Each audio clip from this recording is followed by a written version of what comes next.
Hey everyone, so glad you could join us for this deep dive. A lot of you have been asking about how to make all the different types of content work together. Articles, case studies, videos, social media, all that stuff.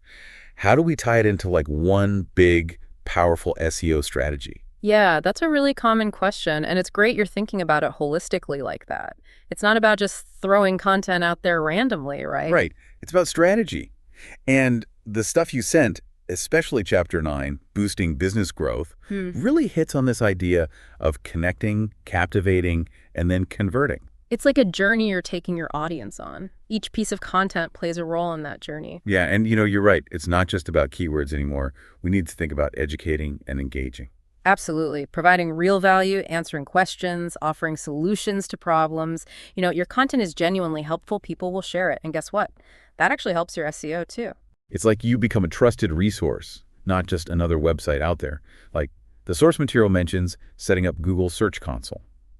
It can be super technical, but if you break it down step by step, almost like a recipe. Right, a recipe. I love that analogy. If you skip a step, Yeah. what happens? The cake doesn't rise, right? Exactly. And it's the same with your content. Make it clear, simple to follow, and people will actually use it. I love that.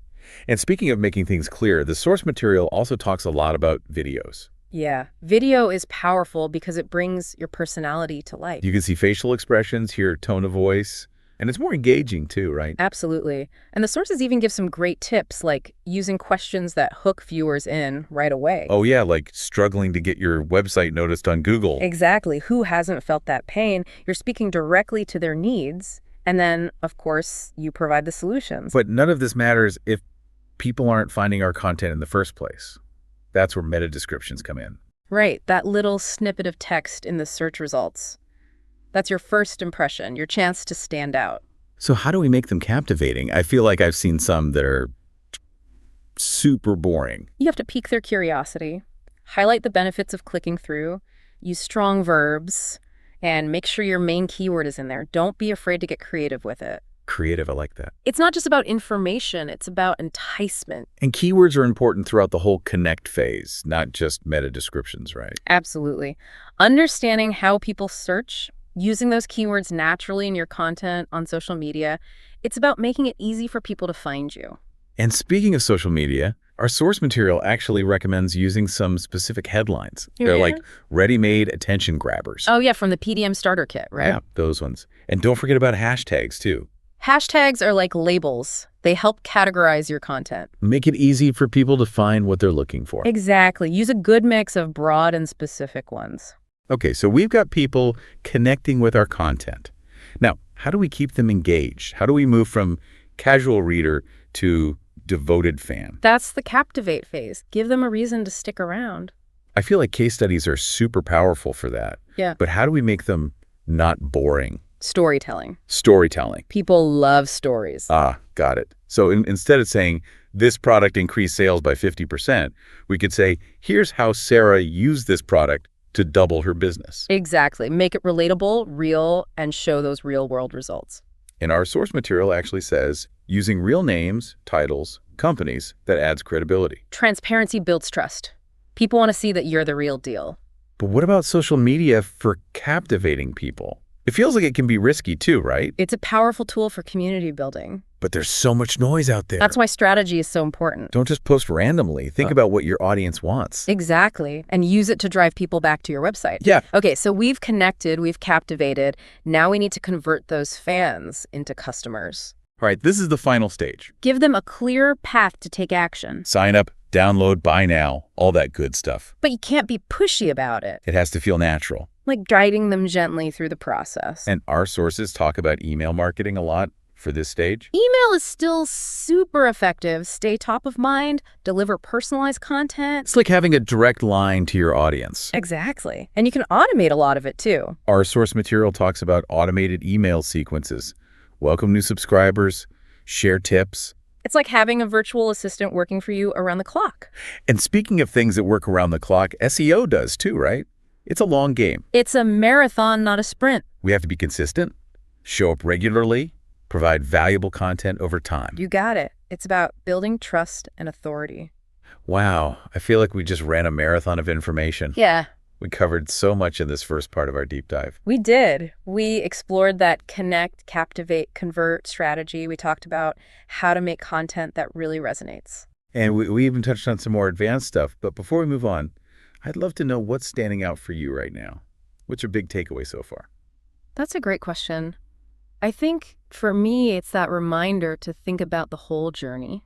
The whole journey, I like that. And we'll be back in a moment to continue this journey, so hold on to those thoughts. It's not just about creating great content. It's about how it all fits together. Yeah, like each piece builds on the last one. And the source material gives some great examples. Like, remember that case study about Sarah Johnson, the digital marketer? Oh, yeah, she got like a 150% increase in website traffic. Right. And it talks about how she used a combination of blog posts, videos, social media to tell her story and show her expertise. And it even gives specific tips for structuring your content, like using those catchy headlines or adding visuals and demos to videos. Make it easy for people to understand. And, we can't forget about personalization. Oh, yeah. The source material talks about using email marketing to segment your audience, sending them content that's relevant to them. It's all about them, not us. Exactly. And understanding your audience goes beyond just the basic demographics, right? It's about understanding what motivates them, their values. Right. Because when you connect with them on that level, on an emotional level... That's when they're more likely to buy from you. Exactly. People buy from people they trust. It's like you wouldn't propose on the first date, right? Analogy. You got to build that relationship first. And speaking of building relationships, our source material talks about this trust factor. Oh, I love that framework. First, they got to know you exist. Then they got to like you. Which is where the engaging content comes in, showing your personality. And then they got to trust you enough to do business with you. That's where case studies and testimonials are so important. Right. It's a process. And it's not always a straight line either. Someone might find you on social media. They go to your website and sign up for your email list. It's about having multiple touch points, multiple ways to engage them. So no matter which path they choose, they're still getting closer to that conversion point.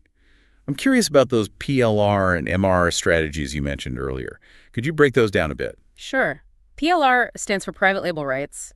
It means you can buy pre-written content. Like articles, ebooks, stuff like that. Exactly. And you rebrand it as your own. It's like having a ghostwriter, but you own the rights. It's a great way to save time and resources, especially if you're just starting out. And MRR is Master Resale Rights. Similar to PLR, but you can also let your customers resell it. So you're creating a network of distributors. So I buy an ebook with MRR, I can sell it. And anyone who buys it from me can sell it too. It's a win-win for everyone. But how do you stand out if everyone's selling the same stuff? That's a great point. And the source material actually addresses that. It says building a strong brand identity is crucial. Even with PLR or MRR, you have to make it your own. You got it. Add your personality, your insights, maybe some bonus materials. And customer service is huge too. Answering questions quickly, being helpful, those things go a long way. It all comes back to providing value. Whether you create it yourself or use PLR, it's about serving your audience. And that value doesn't have to be a product, right? It could be information, entertainment, even just a sense of community. So what's sticking with you so far? For me, it's that emphasis on patience. SEO is a long game. Yeah, it takes time to build that trust, that authority. And don't be afraid to try new things. See what works. Adapt your strategy. You're always learning. It's all about the journey. Okay, so we've talked about connecting, captivating, converting, even touched on some advanced strategies. But before we move on, let's take a quick pause. What's resonating with you the most right now? What feels like an aha moment? We'll be back in a moment to explore even more, so hold on to those thoughts. All right, we're back. As we've been talking about all this, I keep thinking about how it's like a giant puzzle. All these pieces we need to fit together. Yeah, I like that analogy. And the cool thing is there's no one right way to do it. Exactly. You can experiment, find what works for you. Yeah. I'm really intrigued by those PLR and MRR strategies. Yeah, they can be really helpful, especially if you're just starting out or if you're a solopreneur, You don't always have the time or resources to create everything from scratch. Exactly. And with PLR or MRR, you can offer a whole bunch of products, even if you didn't write a single word yourself. But our source material says you can't just slap your logo on it and call it a day. Right. You got to make it your own. Tweak it, add your own insights, maybe some bonuses. And that personalization, I think, is so important. People want to feel like they're more than just a number. So even if you're using PLR, you can still make them feel special. Exactly. Answer their questions, offer recommendations, go above and beyond. Those little things really matter. It's about building those relationships. Speaking of which, what about community? It feels like it's so easy to feel isolated online. Oh, community is huge. People crave that sense of belonging, of support. Yeah, it can be a real driver for your business, too. Absolutely. When people feel like they're part of something, they're more likely to engage, to share your stuff. Right. So how do we build a community? It doesn't have to be complicated. A Facebook group, webinars, even just responding to comments on social media. It's about showing up, being present. And listening to your audience. Pay attention to what they're saying. That's valuable feedback right there. It's like free market research. All right. I think it's time to wrap up this deep dive. We've covered a lot, from the basics of SEO to some pretty advanced strategies. We have. And I hope everyone listening feels like they can actually use this stuff. Me too. And remember, be patient, be persistent. Yeah. SEO is a marathon. It is. But don't forget to have fun, too. If you're not passionate about it, it's going to show. So one last thought for our listeners. Don't get so lost in the technical stuff that you forget about the people you're trying to reach. It's all about connecting with people, building relationships, and making a difference. Couldn't have said it better myself. So keep exploring, keep experimenting, and keep sharing your amazing work with the world. Thanks for joining us on this deep dive.